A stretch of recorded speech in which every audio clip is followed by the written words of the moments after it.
I'm a jazz traveler. I like to wing it. Around the next corner, Route 66, Main Street of America.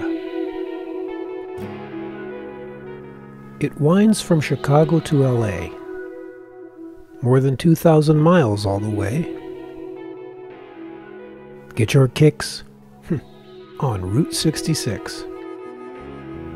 Songwriter Bobby Troup wrote those lyrics on his way across the country in '46. When I got off the interstate west of St. Louis, nearly 66 years later, I wondered what had happened to the legendary road they called the Main Street of America.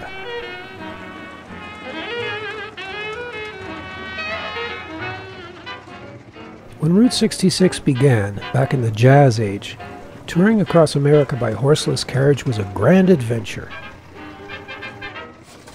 In the wake of the Model T came a new breed of motorized explorers, willing to strap their stuff on the roof and sleep anywhere they could throw a blanket. Yeah, life wasn't easy for these jazz travelers. They had to be ready to improvise.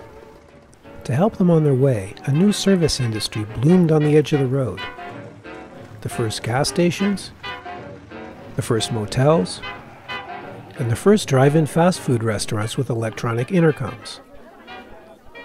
Thanks to Henry Ford and his affordable car, the dirt-poor, isolated farmers of the Midwest had some interesting new opportunities. Backwoodsmen started food markets and trucking companies. Ex-cowboys sold novelties and operated adventure tours and painted the eye-popping signs that made the road famous. It was rugged individualists like these who brought Route 66 to life. But as I found out in my travels, it took something a lot more powerful to bring it down.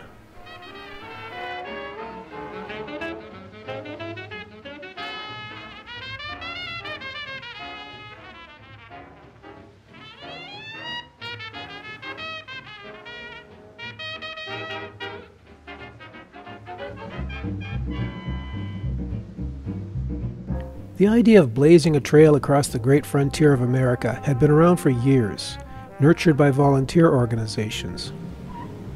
It was not until the 1920s that the government got involved, at the urging of a Tulsa, Oklahoma businessman named Cyrus Avery. Avery and his pals claimed they were just trying to attract more tourist dollars to their home states. If you ask me, they made a deal with the devil. In November of '26, the highway officially known as US 66 got its shield. Over the next 11 years, the road was paved with tax dollars. But the government now had a monopoly on the highway system, and before long, some serious cracks began to appear in the foundation. By the 50s, the route was falling behind the times.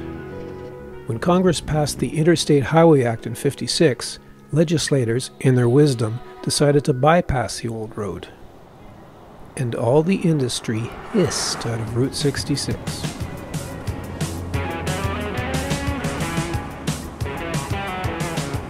Local merchants got out while they had the chance, knowing they were about to be steamrolled by a superhighway.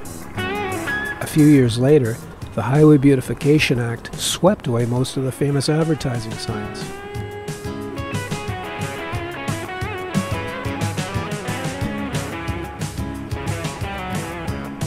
The road kept rattling along for decades before it finally bit the dust. So that's what happened to Route 66. The trail was blazed by rugged individualists and steamrolled by the state. I guess that's why they called it the Main Street of America. Well, it winds from Chicago